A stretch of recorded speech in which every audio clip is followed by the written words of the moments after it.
أعوذ بالله من الشيطان الرجيم.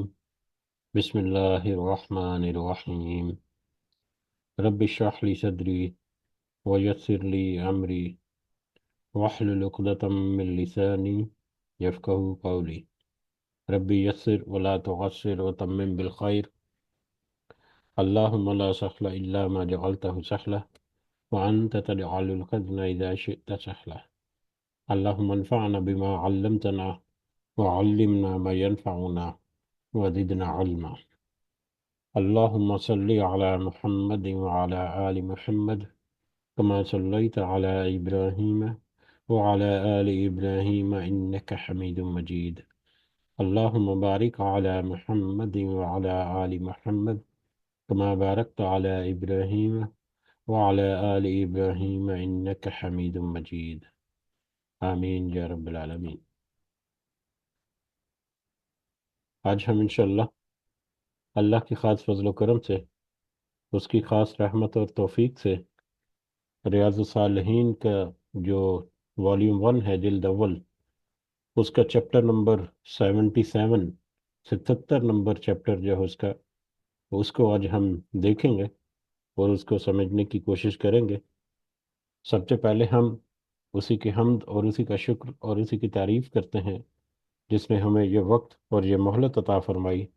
جس نے ہمیں یہ وسائل، یہ سہولیات، یہ ٹیکنالوجی، یہ رزق اور بے شمار انعام و اکرام اور فضل و کرم ہمارے اوپر کیا، اور خاص کر جس نے ہمارے دلوں میں یہ ڈالا کہ ہم اس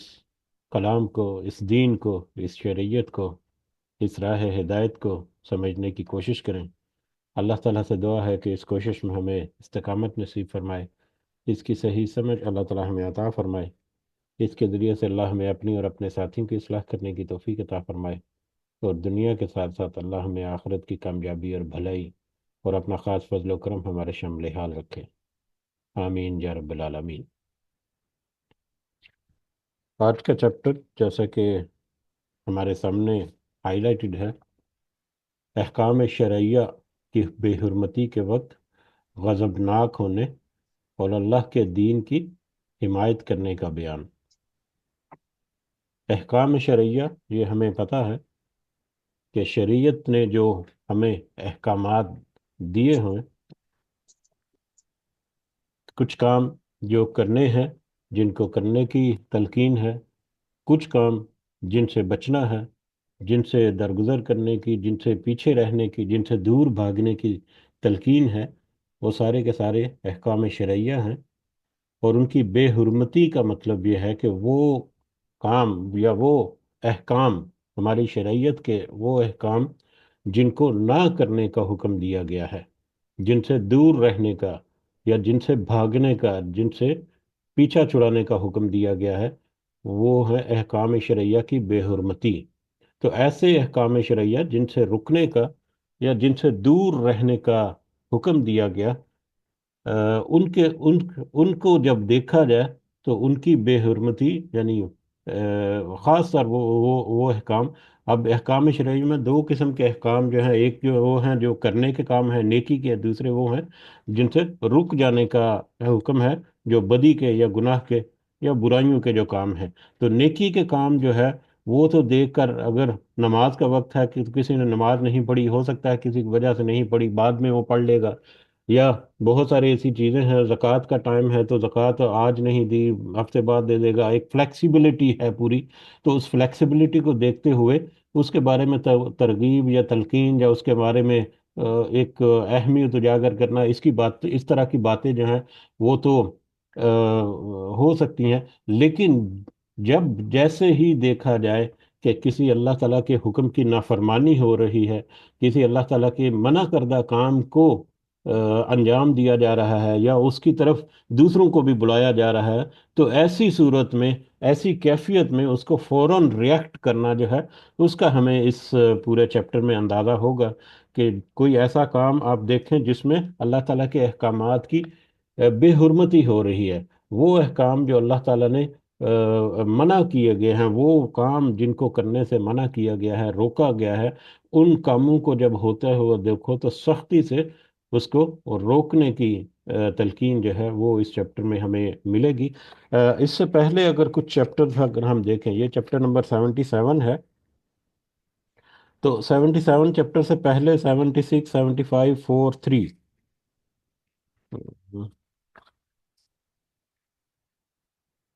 73 نمبر چیپٹر سے شروع ہوا تھا ایک موضوع، حسن اخلاق۔ اور حسن اخلاق کے بارے میں ہم پڑھتے آ رہے ہیں، 73 بھی، 4 بھی، 75 بھی، 6 بھی، کہ دوسروں کے ساتھ اچھا برتاؤ کرنا ہے، نرمی کے ساتھ پیش ہونا ہے۔ کوئی اگر تکلیف بھی پہنچا دے یا کوئی اگر سخت بات بھی کر دے تو اس کا جواب بھی احسن طریقے سے لینا ہے، مطلب بھلے طریقے سے بات کرنی ہے، بھلے طریقے سے بات سننی ہے، بھلے طریقے سے جواب دینا ہے، اچھا سلوک کرنا ہے، نرم گوشہ رکھنا ہے۔ یہ ساری یہ نرمی کی باتیں جو ہے نا، وہ ہم نے پچھلے 3 4 چیپٹرز میں دیکھی۔ لیکن اس چیپٹر کے عنوان سے میں ہمیں سختی اور غضبناک ہونے کا ایک عنصر یا ایک پیغام جو ہے اس چیپٹر کی ہیڈنگ یا اس چیپٹر کے عنوان سے نظر آ رہا ہے۔ تو وہ غضبناک ہونا یا غصے میں آ جانا یا فوراً سے زبر سختی کے ساتھ ریئیکٹ کرنا، یہ ان کاموں میں جائز ہے جو کہ اللہ تعالیٰ کی جو احکام شرعیہ کے احکام جو ہیں ان کی حرمت کو پامال کرنے والے ہیں، ان کی مخالفت کرنے والے ہیں۔ اللہ تعالیٰ کے وہ احکام جن سے منع کیا گیا، ان کو ان کو تبلیغ ان کو ترغیب دینے یا ان کو انجام دینے کے بارے میں جب بھی دیکھا جائے تو اس کے اوپر فوراً سے ریئیکٹ کیا جائے۔ یہ اس چیپٹر کا ایک مختصر سا تعارف جو ہے وہ کہہ سکتے ہیں، یا تمہید کے طور پر ہم یہ کہہ سکتے ہیں کہ اس میں ہمیں جو کچھ احادیث، زیادہ لمبا چیپٹر نہیں ہے، کچھ احادیث جو ہمیں ملیں گی، 4 احادیث ہیں، لیکن وہ چاروں احادیث میں نبی کریم صلی اللہ علیہ وسلم جو ہے ان کا رویہ کیسا تھا جب وہ کسی ایسی چیز کو دیکھتے تھے جس کو اللہ تعالیٰ نے منع کیا یا جس کو اللہ تعالیٰ نے ناپسند کیا، تو ایسی جب کسی بات کو ہوتا ہوا دیکھتے تھے تو وہ کس قدر غضبناک ہوتے تھے۔ اور حالانکہ نبی کریم صلی اللہ علیہ وسلم کی ہی شخصیت کے بارے میں بہت ساری احادیث پڑھی کہ ان کے جیسا اخلاق کریمہ کا مالک، ان کے جیسا حسن سلوک کا مالک، ان کے جیسا نرم گو اور نرم طبیعت اور دوسروں کا احساس کرنے والا، ایسی کوئی شخصیت، ایسا کوئی انسان پوری کائنات میں، پوری روئے زمین پر اس کی تاریخ میں نہ ہی کبھی آیا اور نہ ہی کبھی آئے گا۔ وہی رسول جو ہے صلی اللہ علیہ وسلم، وہی انسان جو ہے صلی اللہ علیہ وسلم، وہی اب جب دوسرے طرف جب اللہ تعالیٰ کے احکامات کی نافرمانی ہو رہی ہوتی ہے، شریعت کی نافرمانی، احکام شرعیہ کی، تو اس وقت وہ شخصیت جو ہے صلی اللہ علیہ وسلم، وہ کس قدر غضبناک ہوتے ہیں، اس کا اندازہ ہمیں ان کچھ احادیث جو اس چیپٹر میں ہمیں ملیں گی، تو اس میں ہمیں اندازہ ہوگا۔ اور اس سے ہمیں اپنے گریبانوں میں جھانکنے یا اپنے رویوں پہ اوپر نظر ثانی کی ایک دعوت بھی ہے، جو کہ ہم اس میں دیکھیں گے۔ تو دعا کرتے ہیں کہ اللہ تعالیٰ ہمیں جو بھی ہم شروع کرنے جا رہے ہیں اس کو ہمیں صحیح طرح سے سمجھنے کی توفیق عطا فرمائے، اور اس کا اثر بھی ہمارے دلوں کے اوپر کرے کہ ہم اپنے آپ کو بھی کوئی فائن ٹیون کر سکیں۔ یقیناً بہت سارے معاملات ہیں جن میں ہم بہت ہی پیچھے ہیں، اللہ تعالیٰ سے دعا ہے کہ ہمیں توفیق دے کہ ہم بھی تھوڑا سا اپنے آپ کو بہتر کریں، آمین۔ بڑھتے ہیں، چیپٹر شروع کرتے ہیں۔ سب سے پہلے حسب روایت کچھ آیات جو ہیں وہ کوٹ کی گئی ہیں۔ سب سے پہلے سورۃ الحج کی آیت نمبر 30 ہے، 30 نمبر آیت ہے سورۃ الحج کی، جس میں اللہ تعالیٰ نے فرمایا، اور جو اللہ کی محترم ٹھہرائی ہوئی چیزوں کی تعظیم کرے گا، وَمَن يُعَظِّمْ وَمَن يُعَظِّمَ حرمات اللہ، اللہ کی محترم ٹھہرائی ہوئی چیزوں کی جو تعظیم کرے گا، یعنی اللہ تعالیٰ کے احکامات کی پابندی کرے گا، ان کی تعظیم کرے گا، ان کی عزت کرے گا، ان کے مطابق اپنے آپ کو بنائے گا، تو اس کے لیے اس کے رب کے پاس خیر ہے، اس کے رب کے پاس بہتر ہے، یا خیر ہے۔ خیر کا لفظ جو ہے وہ استعمال ہوا ہے، اور خیر مطلب ہمیں پتا ہے کہ بھلائی کا ہوتا ہے، اچھے انجام کے بارے میں بھی کہا جاتا ہے، دنیا میں بھی خیر اور آخرت میں بھی خیر، دنیا میں بھلائی اور آخرت میں بھی بھلائی، یہ دونوں طرح سے کافی سارے معنوں میں یہ لفظ جو ہے خیر یہ استعمال ہوتا ہے۔ تو جو اللہ تعالیٰ کی محترم ٹھہرائی ہوئی چیزوں کی تعظیم کرے گا، ان کی دیکھ بھال کرے گا، ان کی عزت کرے گا، ان کو ترغیب دے گا، ان کی تعلیم دے گا، ان کی طرف بلائے گا، تو ایسے لوگوں کے پاس اس کے رب کے پاس ایسے لوگوں کے لیے اس رب کے پاس بہترین ایک خیر ہے، دنیا میں بھی یہ خیر ہے اور آخرت میں بھی یہ خیر ہے۔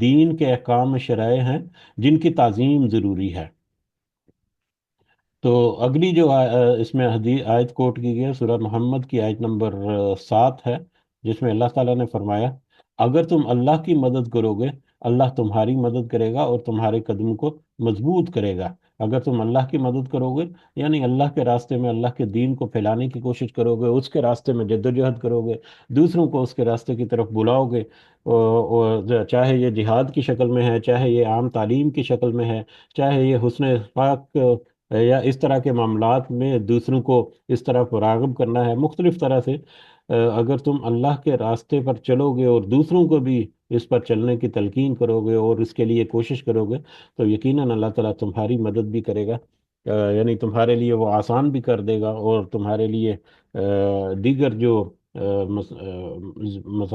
مصائب یا کچھ مشکلات ہیں ان کو بھی کم کر دے گا۔ اور پھر اور مشکلات کو کم کرنا دو طرح سے ہوتا ہے، ایک تو مشکل جڑ سے اکھاڑ دینا یا ختم کر دینا یا کم کر دینا، دوسرا اس مشکل کو یا اس تکلیف کو برداشت کرنے کا حوصلہ جو ہے وہ عطا کر دینا۔ دونوں طرح سے ممکن ہے، اور دونوں ہی اللہ تعالیٰ کی نعمتوں میں سے نعمت ہے۔ کوئی مشقت، کوئی تکلیف ایسی ہے جس کو برداشت کرنے کا اللہ تعالیٰ نے ایک حوصلہ، ایک صبر جو ہے عطا کر دیا ہے، تو یہ بھی در حقیقت اللہ تعالیٰ کی طرف سے ایک مدد ہے کہ آزمائش میں وہ بندہ جو ہے وہ ایمان پر مضبوط ہوتا ہے، تو بہرحال تمہارے قدم کو مضبوط کر دے گا۔ تو اس میں جو احادیث ہیں، سب سے پہلی حدیث جو ہے یہ حضرت ابو مسعود عقبہ بن عمرو بدری رضی اللہ تعالیٰ عنہ سے روایت ہے کہ ایک آدمی رسول اللہ صلی اللہ علیہ وسلم کی خدمت میں حاضر ہوا اور عرض کیا کہ فلاں آدمی کے ہمیں لمبی نماز پڑھانے کی وجہ سے صبح صبح کی نماز میں پیچھے رہ جاتا ہوں، کہ فلاں آدمی کے ہمیں لمبی نماز پڑھانے کی وجہ سے صبح کی نماز میں میں صبح کی نماز میں پیچھے رہ جاتا ہوں۔ یعنی وہ ایک فلاں شخص ہے، ایک فلاں آدمی ہے، اس کا ذکر جو ہے بائی نیم بھی پہلے گزر چکا ہے غالباً کچھ احادیث میں، تو یہ بھی ایک ہماری احادیث بیان کرنا ایک بہترین اسلوب تھا ہمارے جو صحابہ اور تابعین اور تبع تابعین میں، کہ وہ کچھ اس طرح کی نیگیٹو جہاں پر کچھ بات ہوتی تو وہ اکثر جو ہے وہ نام نہ لیتے، تاکہ وہ بات یا جو مدعا یا جو پیغام ہے جو پہنچ جائے، لیکن اس شخصیت کے بارے میں کوئی اس طرح کا کوئی رائے جو ہے وہ قائم نہ کر بیٹھے باہر۔ فلاں شخص نے، فلاں آدمی نے کہ ہمارے پیچھے کہ ہمیں لمبی نماز پڑھانے کی وجہ سے، یعنی وہ صبح کی نماز جو ہے وہ اس قدر لمبی پڑھاتے تھے کہ یہ جو ہے حضرت ابو ابو مسعود جو ہے وہ کہتے ہیں کہ میرے لیے ممکن نہیں تھا کہ میں ان کے پیچھے اتنی لمبی نماز پڑھتا۔ کیا وجہ ہے؟ اس کی وجہ تو یہاں پر اس طرح سے ظاہر نہیں ہو رہی، لیکن کوئی عذر ہو سکتا ہے، شرعی عذر، یقیناً وہ شرعی عذر ہوگا کوئی، جس کی وجہ سے اتنے لمبے دورانیہ کی نماز جو ہے ان کے لیے پڑھنا محال تھا، لہذا وہ الگ سے نماز پڑھ لیتے یا ان کے پیچھے نماز پڑھنے سے قاصر سے۔ تو اس کی انہوں نے نبی کریم صلی اللہ علیہ وسلم سے ان کو آگاہ کیا، یا ان کے ساتھ ان کے سامنے یہ ایک معاملہ جو ہے رکھ دیا کہ یہ اس طرح کا معاملہ ہے، آپ ہدایت فرمائیں۔ اس میں ہمیشہ جو ہے شکایت والا معاملہ بھی نہیں ہوتا کہ شکایت لگائی جا کر گائیڈ لائن لینے کے لیے بھی ہو سکتا ہے، اگر کوئی میری طرف سے کوئی کمی ہے تو اس کو اصلاح کرتی جا سکتی ہے، اگر اگلے بندے کی میں کچھ کمی بیشی ہے تو اس کو صحیح کیا جا سکتا ہے، یا درمیانی راستہ یا اس کے بارے میں ہدایات لینا، یہ مقصد ہو سکتا ہے۔ ہم صحابہ کرام رضوان اللہ اجمعین کا آپس میں جو تعلق ہے اس کے بارے میں کوئی بھی اس طرح کی نیگیٹو بات کا گمان بھی نہیں کر سکتے۔ بہرحال نبی کریم صلی اللہ علیہ وسلم کے پاس حاضر ہے اور انہوں نے صبح کی نماز میں کہا کہ میں وہ لمبی نماز کی وجہ سے میں پیچھے رہ جاتا ہوں، تو پس میں نے نبی کریم صلی اللہ علیہ وسلم کو کسی واعظ میں اتنا غضبناک نہ دیکھا۔ آپ دیکھیں وہ وہاں پر انفارمیشن کیا دی انہوں نے کہ صبح کی نماز وہ بڑی لمبی کراتے ہیں وہ جماعت جو ہے، جس کی وجہ سے مجھے کوئی پرابلم ہے تو میں وہاں پر اتنی لمبی نماز پڑھنے سے قاصر ہوں، اور میں اس سے پیچھے نماز پڑھنے سے رہ جاتا ہوں، الگ سے پڑھ لیتا ہوں یا بعد میں پڑھ لیتا ہوں یا کیسے بھی۔ تو نبی کریم نے جب یہ بات سنی تو کہتے ہیں کہ میں نے ان نبی کریم صلی اللہ علیہ وسلم کو کسی واعظ میں، واعظ کسی بیان میں، کسی تلقین میں، کسی نصیحت کرتے وقت اتنا غضبناک نہیں دیکھا جتنا اس دن آپ نے غصے کا اظہار فرمایا۔ اور آپ صلی اللہ علیہ وسلم نے ارشاد فرمایا، لوگو تم میں سے بعض لوگ نفرت دلانے والے ہیں، پس تم میں سے جو کوئی شخص لوگوں کی امامت کرائے اسے چاہیے کہ اختصار سے کام لے، اس لیے کہ اس کے پیچھے بوڑھے، بچے اور ضرورت مند لوگ بھی ہوتے ہیں۔ اب نبی کریم صلی اللہ علیہ وسلم کی ایک سٹینڈنگ انسٹرکشن تھی، یا سٹینڈنگ ایک ہدایات تھی، ایک رہنمائی تھی، کہ مطلب جو مقتدی ہیں، ان مقتدی کی جو کیفیت یا ان کے جو معاملات ہیں، یا ان کی جو ڈفرنٹ طرح کے جو پہلو ہیں، ان کو مد نظر رکھتے ہوئے نماز جو ہے وہ پڑھائی جائے۔ بعض دفعہ ہے کہ بالکل نوجوان سے ہیں سارے، اور آپس میں وہ ان کا بڑا اچھا ایک مذہبی لگاؤ ہے، تو انہوں نے ایک جماعت جو ہے وہ شروع کرا دی، تو وہ جتنی لمبی مرضی شروع کرائیں، سارے کے سارے صحت مند ہیں، توانا ہے، نوجوان ہے، تو وہ سارے کے سارے افورڈ کر سکتے ہیں۔ لیکن ایک ایک پبلک جماعت ہو رہی ہے، اس میں کوئی بچہ بھی آ گیا ہے، اس میں خواتین بھی ہوتی تھی پہلے نماز کے لیے، اب بھی خیر جا سکتی ہیں مسجدوں میں، گو کہ اس میں ایک الگ اختلاف ہے، وہ ایک الگ سے موضوع ہے۔ تو بہرحال اس میں بچے بھی ہو سکتے ہیں، بزرگ خاص طور پر ہو سکتے ہیں، جو جن کے لیے کھڑا ہونا یا لمبے سجدے کرنا یا لمبا قیام خاص طور کرنا جو ہے وہ ممکن نہیں ہوتا۔ وہ کہ آج کل مسجدوں میں کچھ فیسلٹیز جو ہیں وہ مل جاتی ہیں، چیئرز وغیرہ جو ہے وہ رکھی جاتی ہیں، اس کے باوجود زیادہ تر بیٹھنا یا طبیعت پر گرانی یا اس طرح کے معاملات ہوتے ہیں، حالات کے مطابق تھوڑا سا جو جماعت ہے